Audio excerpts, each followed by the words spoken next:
Good morning, guys. Hello and welcome to another episode of the India Darshan Travel series. Today is my last day in Paonta Sahib, and I'm up bright and early. It's just 7:30 a.m. as you can see in the clock behind me, and we're gonna wrap up the entire room, pack up everything, and we're gonna venture out to explore some things within a 15-20 kilometer radius from Gurudwara Paonta Sahib.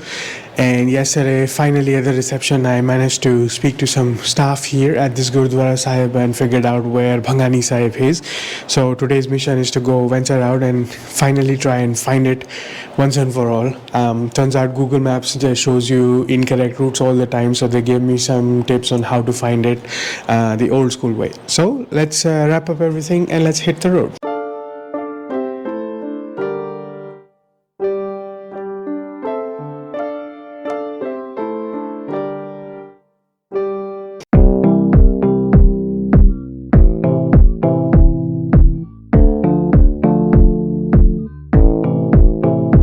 So came to the parking to pick up the Activa, and I saw people here are playing cricket early in the morning, so this parking space is relatively empty in the morning. So anyway, this is going to be the difference from last time. So these are the instructions that I got.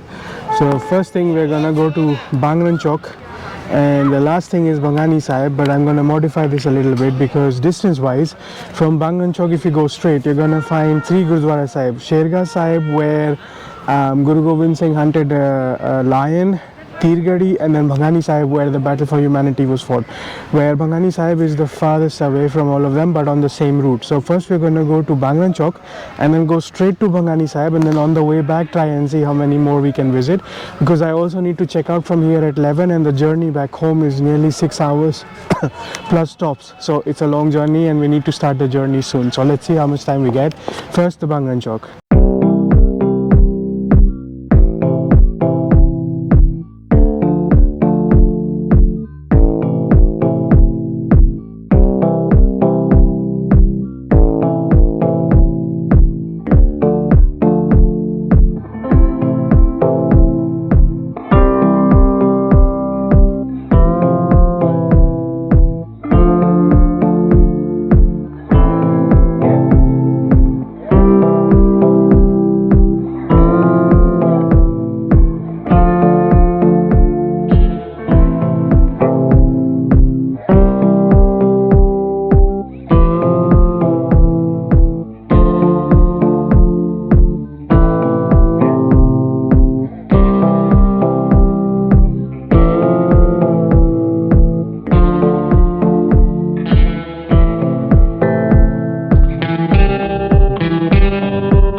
Finally, after 16 to 17 kilometers of driving, I've made it to Bhangani Sahib Gurudwara.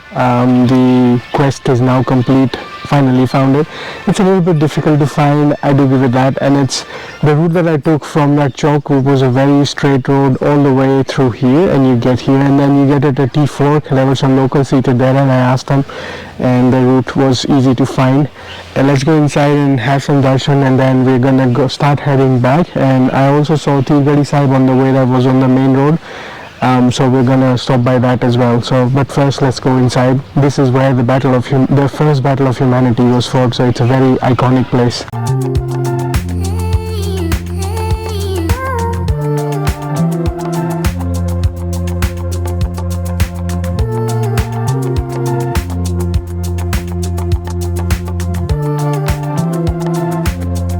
Really love the staff here. So I was just chatting with them, why are there not many people here. So it turns out this route that I took also goes all the way to Dehradun. There are frequent buses, but it's not frequented by the travelers like myself or people with their own cars and stuff. They still use the highway from Paonta Sahib Gurudwara that I took. So that's why there's like less footfall here and only the locals come here, but they did give me some interesting information. So this indeed is the place of the first battle of humanity, so I'm at the right place. And another interesting thing, you're going to see this big tree. Okay, so this is where there's also this board sign here that explains it. But essentially what happens was Guru Gobind Singh ji had some hooks where he used to tie the horses. One of them turned green, and this now is a tree in the exact spot. So it's a jamun fruit. I don't know what jamun is called in English, but it's like a black fruit with seeds inside. Looks like an olive, but it's like a fruit and it's very sweet. There aren't any jamun in this season, but I was always away from the country at that time anyway, so maybe at some point I can have some jamun.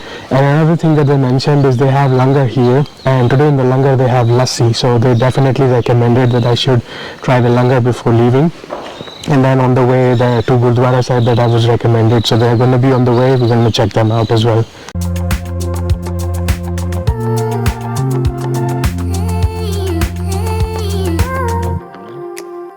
I really love this Gurudwara. Not only is the Gurudwara Sahib very beautiful, look at the lush greenery, the mountains, the farmlands, and it's absolute pin drop silence here. So it's a very, very soothing place. You should definitely come here and spend some time here. You might face a little bit of trouble finding directions, but the locals are very, very friendly. And if you take the snippets of the video that I showed you for the route along the way, you're definitely gonna make it here.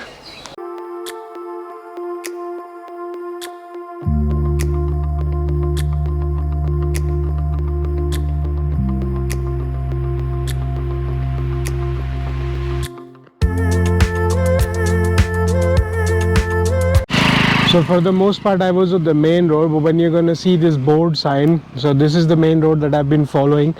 So you basically come from there, you're going to turn that way. When you see this board sign, that's when you find this route goes further up ahead, but the Gurudwara Sahib is over there. I don't know if you can see it behind the vegetation. And this is another Rantham Sahib, probably another Gurudwara Sahib on this side, but the Bhangani Sahib is there. So that's where I had to peel off, and there were some locals sitting here. So I luckily asked them at the right spot and I found it. Anyway, now we're gonna go to Shergah Sahib because it's already 9:30 and I need to be in my room soon. So we're gonna skip Teergarhi Sahib and then we're gonna go to Shergah Sahib where he hunted the lion. Check that out, and then go back to pick up our stuff. So I made it to Gurudwara Shergah Sahib. Doesn't look like a very big Gurudwara. I don't think there is even parking yet. So park by the side in the shade. Gonna run up real quick to the darshan and come back in. And this again is like a hand pump in the farmland area. Lots of different farm patches, I guess, or empty pieces of land. I don't know, but for now there's like some greenery and some plants growing over here. See, it's really nice. I mean, except for the few occurrences where there are vehicles on the road, usually these areas are like super quiet. So quiet that I don't even know if the Gurudwara Sahib is open or not. Let's go check out.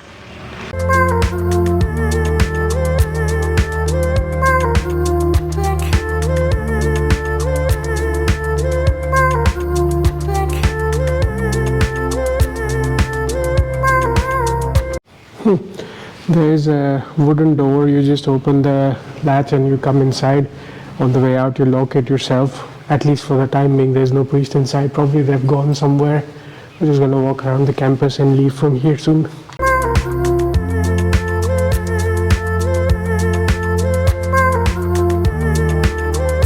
Alright, time to go grab our stuff from the room. See you in the motovlog. On the way back, I found a jaggery making factory. So they are processing fresh jaggery from sugarcane juice. So I stopped by the roadside to check it out, how things work out real quick. So it's a 3-stage filtration process.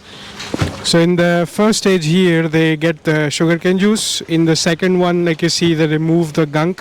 Third one is more filtration, and the last one is where the jaggery is being made. And when it cools down, they remove it like this and then they let it cool. So this is like finalized form of jaggery. So this is like a sugar alternative. It's made from sugarcane juice. I've never seen it made in real life, but I've had it all my life. So I just stopped by, to take the experience real time. As you can see, now they're just gonna let it rest, then it solidifies, and they're gonna chop it into pieces, and this is what goes into the market. And different grades of sugarcane have different levels of sweetness, as we saw in the vlog where I visited the villagers in Haryana in front of our homestay. So they already told me about the different grades of sugarcane. So this is a once in a lifetime experience.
Taking a short highway pit stop at a service station. The right side view mirror came loose.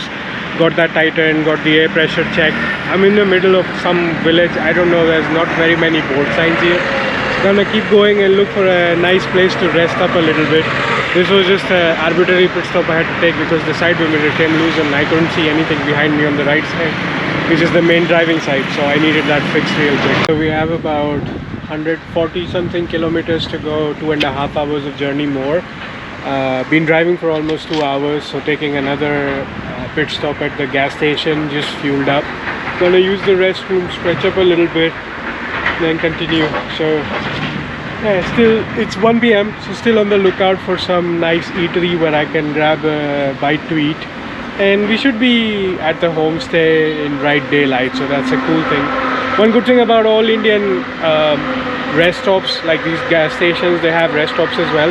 Different from the US gas stations, they don't have a mini mart and stuff where you can go buy stuff, but more or less they have mandatory access to washrooms for men and women, and then clean purified drinking water as well. So you can have a restroom break, fill up your water, have some drinking water, freshen up a little bit, and then continue the journey. So it's getting pretty hot out there, so we're gonna take a restroom break and then continue.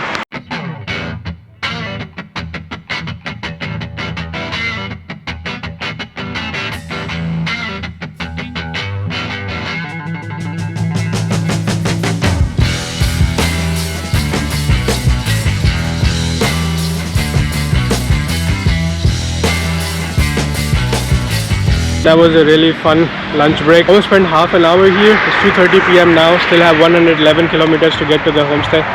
So let's do the final 100-kilometer stretch and then we'll see if we need a coffee break or we'll get directly to the homestay. We'll see how it goes because now it's very, very hot and this stretch of the highway has no shade or anything like that. So we'll see how far we can get. But the food was very tasty. It was reasonably priced for a restaurant that's on the highway. At least I'm full now and I can continue the journey. That's what counts, right?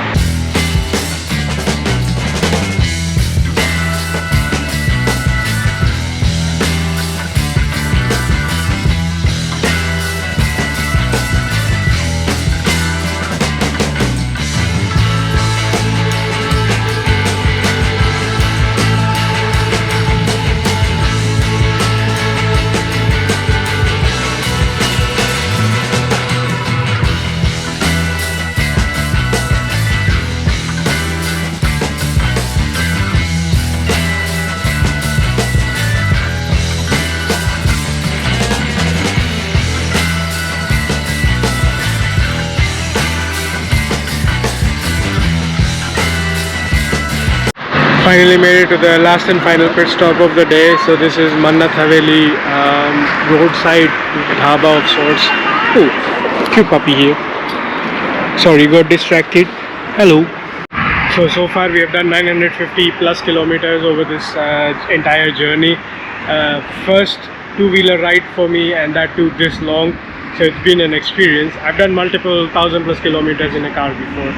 Anyway, this is very close to the homestay, so I'm gonna end the vlog here. Hope you're enjoying the India Darshan Travel series. And by the time you watch this vlog, I'll probably be off to another adventure. So see you again the next time. This is the Rustic Wanderer signing off.